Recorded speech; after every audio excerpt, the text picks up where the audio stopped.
Good morning and welcome to the webinar on how to build confidence and appear calm and collected as a speaker. A lot of people I work with struggle with this confidence, and they know their content, but they really worry about standing on stage in front of a group of people and being judged, being examined. And we run this mindset of, what if I muck up? What if you don't like me? What if I forget my content? What if I have a brain drain? So how can you build confidence and appear calm and collected as a speaker? It doesn't mean that you're necessarily free of nerves or free of fear. It's about doing the things that are going to make you feel more confident and look calm and collected to your audience.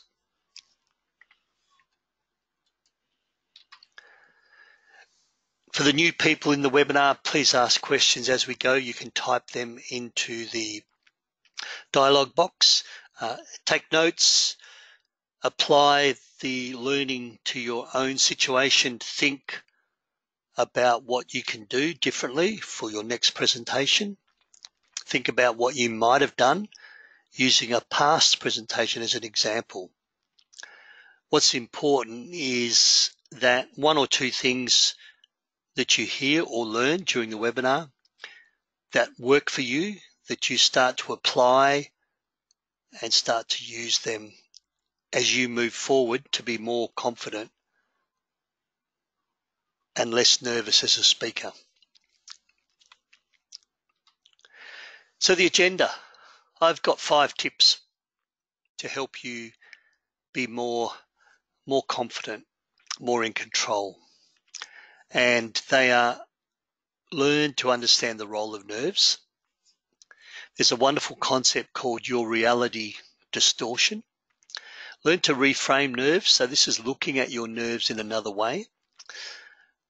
The concept of doing more speaking and taking some risks, expanding your comfort zone. So I'm going to work through these one by one and take your questions as we go, with the aim of helping you to be more confident and appear in control to your audience, to your participants when you run a presentation. So first of all, the role of nerves. Mark Twain gives me great confidence through this quote. There's only 2 types of speakers in the world, the nervous and the liars. Welcome to those just joining. So what Mark Twain is saying in this quotation is that there's people who admit to their nerves, who admit to being not all that confident, and there's those that lie about it. Now, I don't know that they lie about it, but what Mark Twain is saying is that most people, even the polished, the confident, the people that do a lot of speaking like myself, we still have nerves, we still have self-doubt, we still have a little bit of lack of confidence every time we speak. But we never allow that to stop us from doing what needs to be done. That keynote presentation, that conference presentation, that workshop, speaking up at a seminar, we never let our nerves or our lack of confidence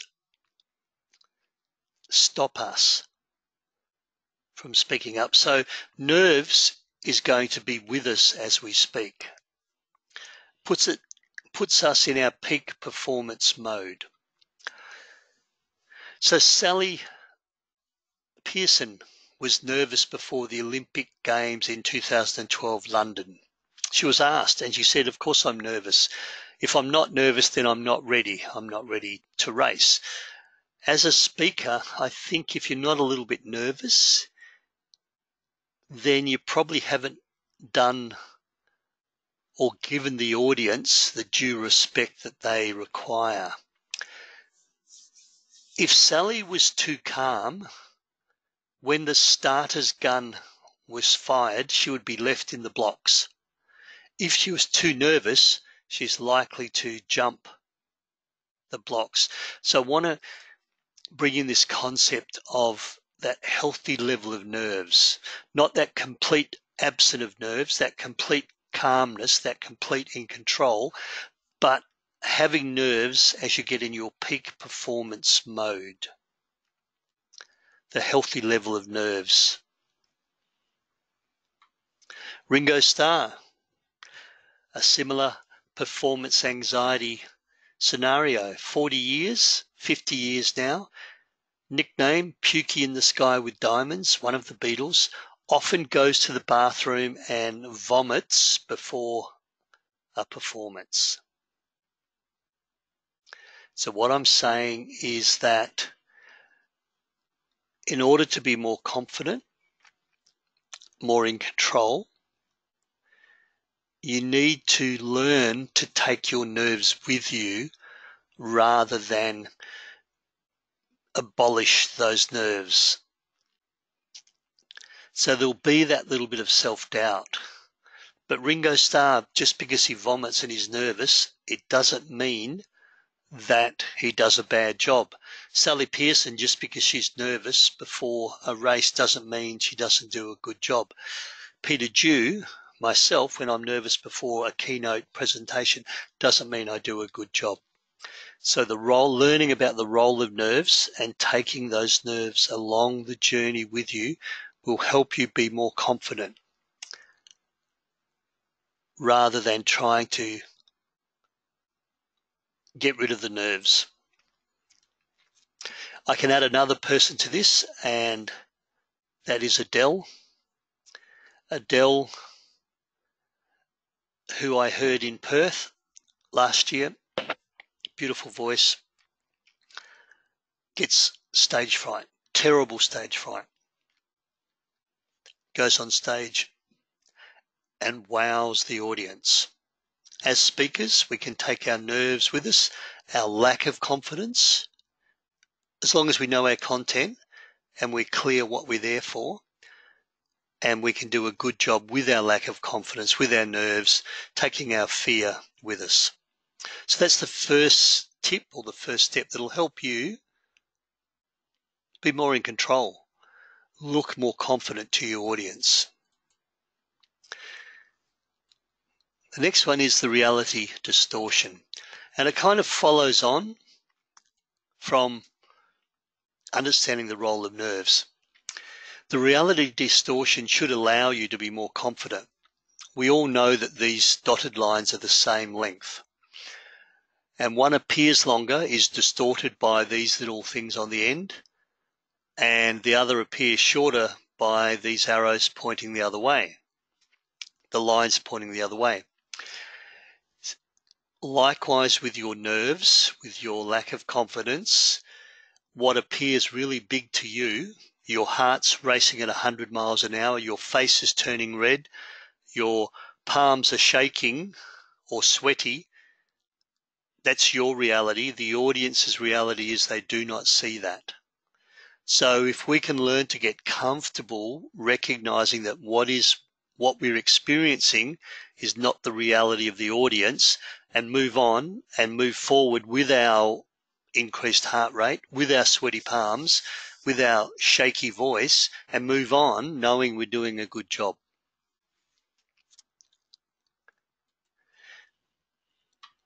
The anxiety reality check is exactly this tool. When I do a workshop and everyone does their first speech at the start of the morning, I will get people to rate themselves as how nervous they were, whereas 10 is a near-death experience. 10 is uncontrollable nerves, really feeling bad, almost vomiting, like Ringo Starr. And 1 is comatose. It's asleep. It's just a walk in the park. Most people, when I say, how nervous were you with that 2-minute speech at the start of my workshop, standing up in front of 10 to 12 strangers. Most people will rate themselves around a 7, occasionally an 8, sometimes a 6. I've had one 10. I've had one 11 who said they were dying, they were digging their grave. Then I ask the audience,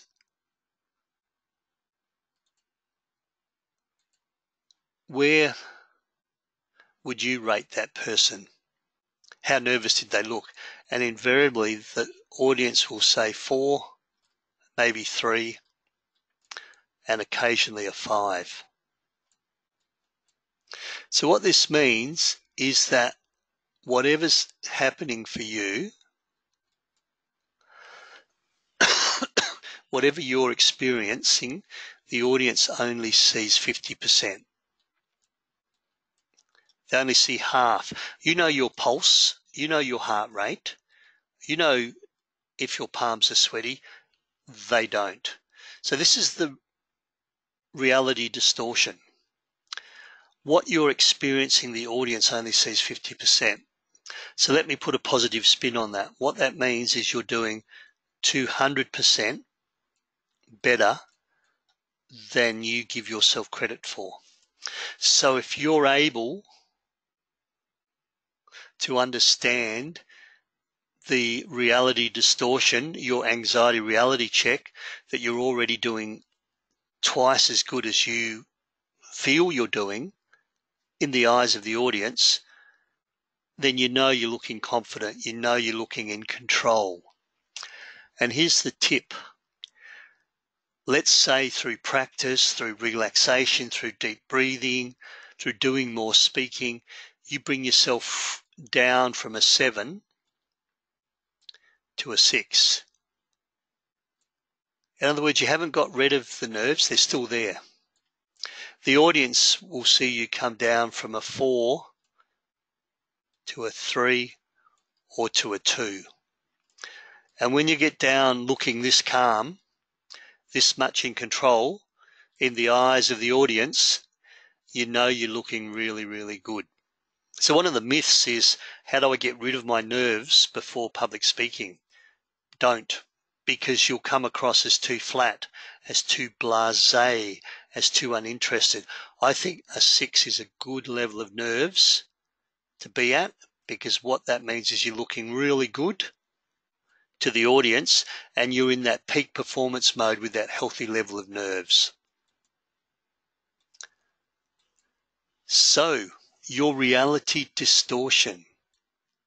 Understand that whatever's happening for you, you're doing twice as good from the audience's perspective. Tip number 3, let's reframe our lack of confidence. Let's reframe our nerves. Let's reframe our anxiety. Let's reframe our fear. And I've got 4 reframes. Choose one which works for you.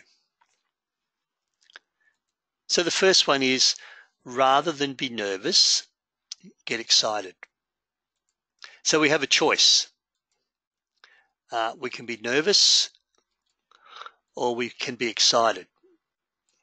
The thing is that from a biochemistry and a physiological point of view, they're basically the same thing.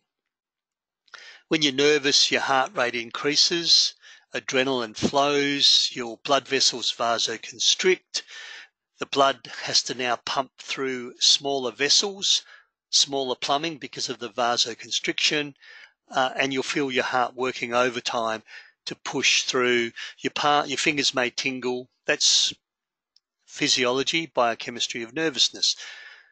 Excitement, well, your heart rate increases, adrenaline flows, you'll get tingling in your fingers, your blood vessels vasoconstrict as a result of the adrenaline or the noradrenaline. It's the same.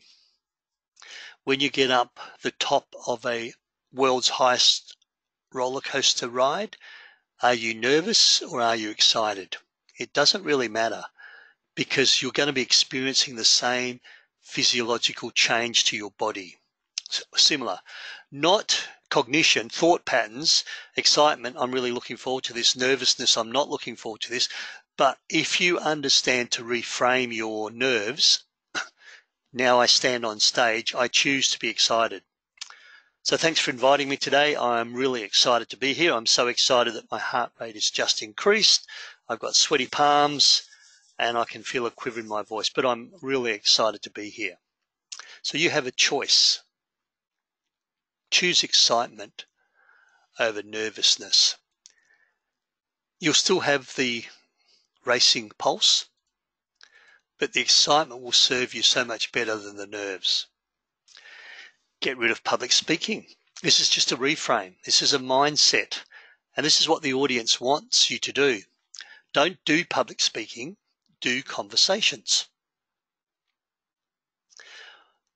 Everyone I've worked with, when I have a chat with them at morning tea, at lunchtime, or if they're first to arrive and I have a conversation, they are so eloquent, they're so confident, they speak so well. And then when they stand up in front of 50 people or 100 people, they change the paradigm. They move into public speaking and they freeze or they stand upright and they do something different. They think that things have changed. No, they haven't. The conversational style of speaking is what the audience wants. Every one of the 50 people in the room wants to walk away feeling that I've had a conversation with you. So all of you out there in webinar land, listening to the webinar, I'm not trying to lecture you. I'm not trying to tell you anything. I'm not trying to teach you. I'm actually having a conversation. I'm sharing my story. I'm sharing some messages in a conversational way. And I need to take this to the public speaking platform. So reframe number 2, don't do public speaking, do conversations. The audience wants to have a conversation anyhow. They don't want to be lectured, told what to do. I call this the Chinese way. Simply put, the Chinese, in fact, I'm going to pause for a moment. Are there any questions?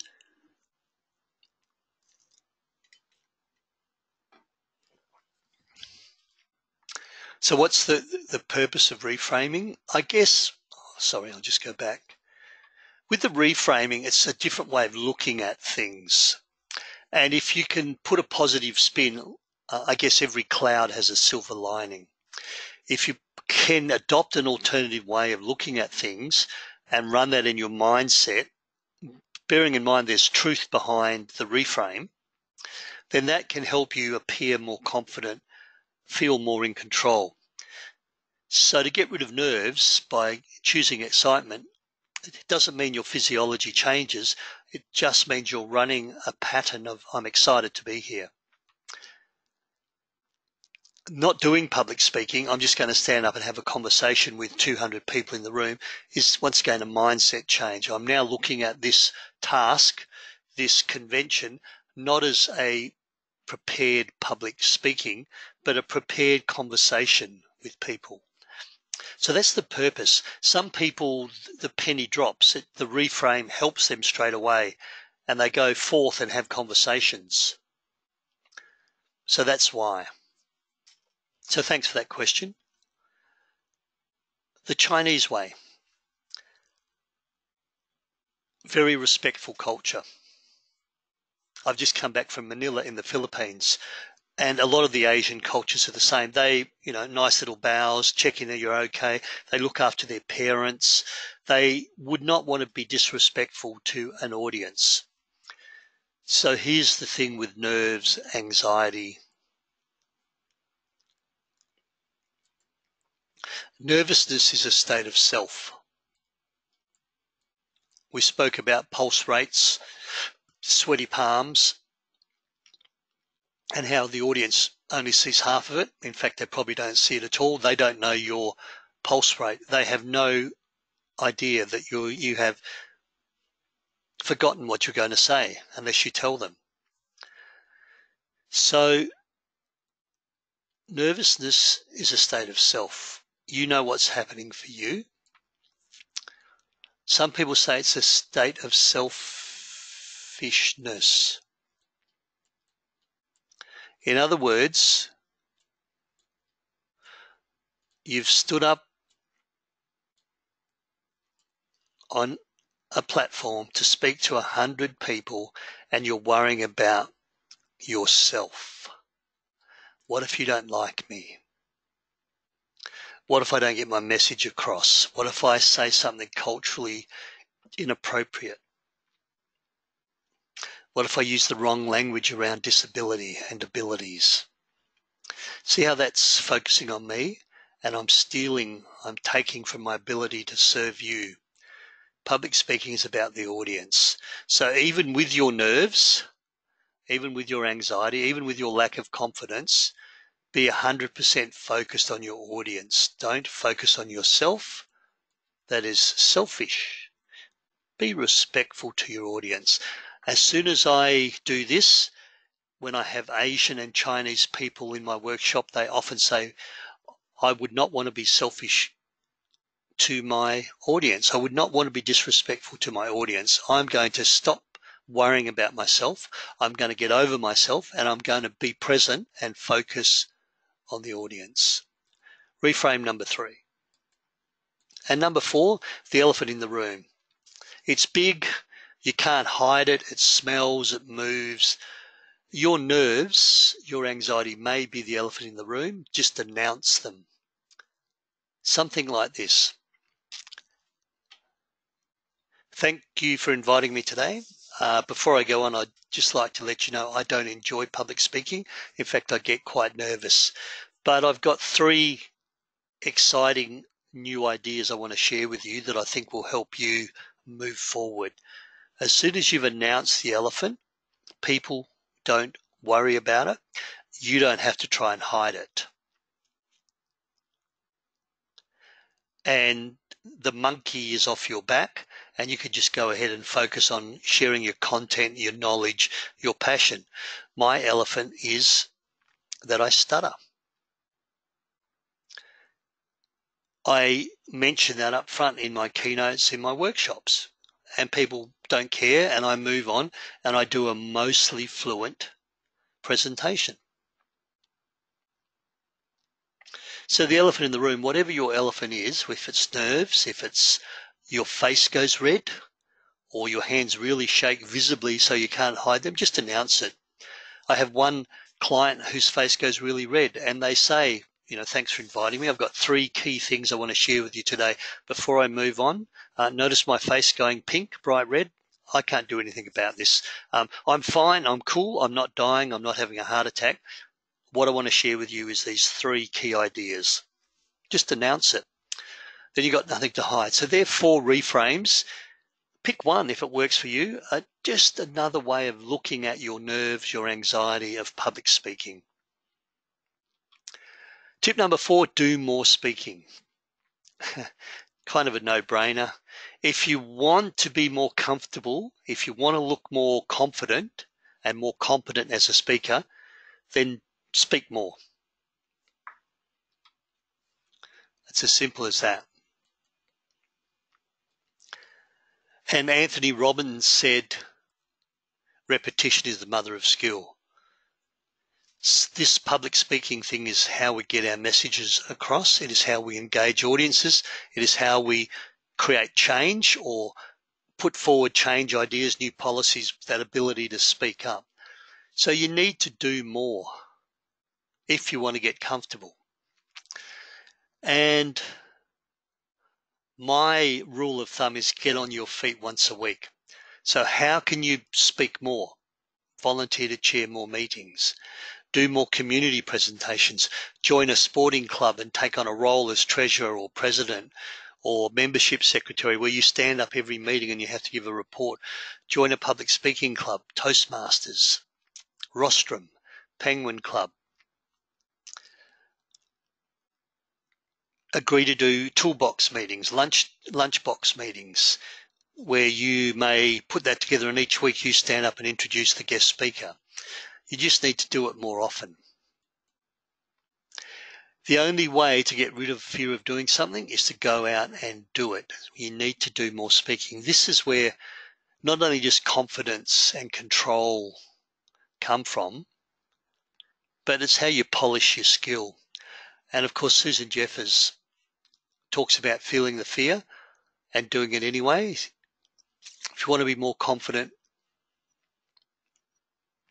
control your nerves, deal with your fear around public speaking, you need to do more of it. My rule of thumb, get on your feet once a week. And number 5, expand your comfort zone. This is about taking some risks. So as you move forward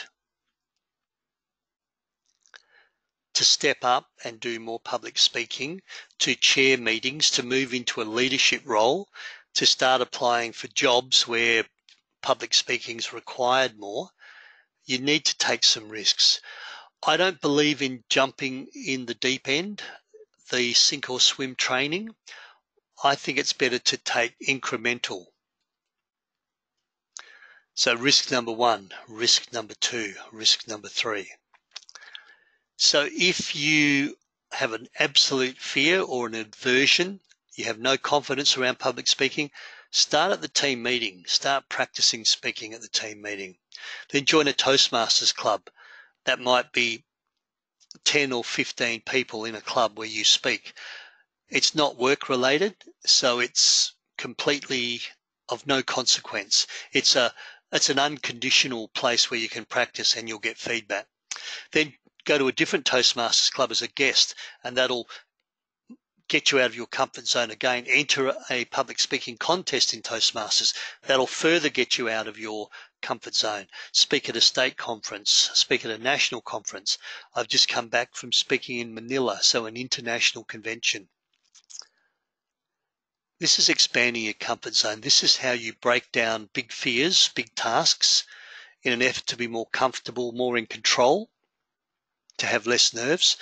Use the tool of that gradual incremental getting out of your comfort zone, and it'll really help you. So here's another visual representation very quickly. If this is your current comfort zone, just set a little barrier that stretches you.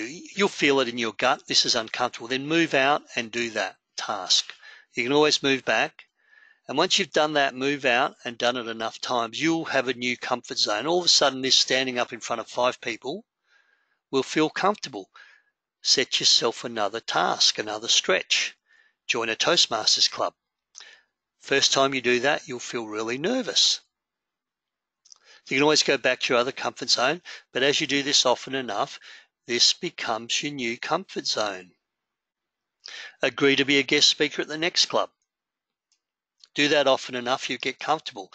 Agree to speak at a state conference, and you're gradually expanding your comfort zone one step at a time. So that's expanding your comfort zone. And a bonus tip, learn to relax.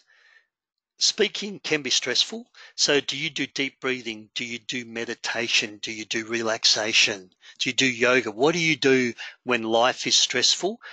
Bring those quick relaxes to your public speaking assignment, to your job interview, while you're waiting to be ushered in to the interview panel. Do you do deep breathing? Do you do visualization? Do you do shoulder shrugs just to release some of the tension? So understand your role of nerves. They're not going to go away. They put you in your peak performance role, as they do for Ringo Starr, Sally Pearson. You're already looking twice as good as you think. Reframe your nerves. Don't do public speaking, do conversations. Don't do nerves, do excitement. Do more public speaking and expand your comfort zone. That's how you can look more comfortable, more in control, more confident.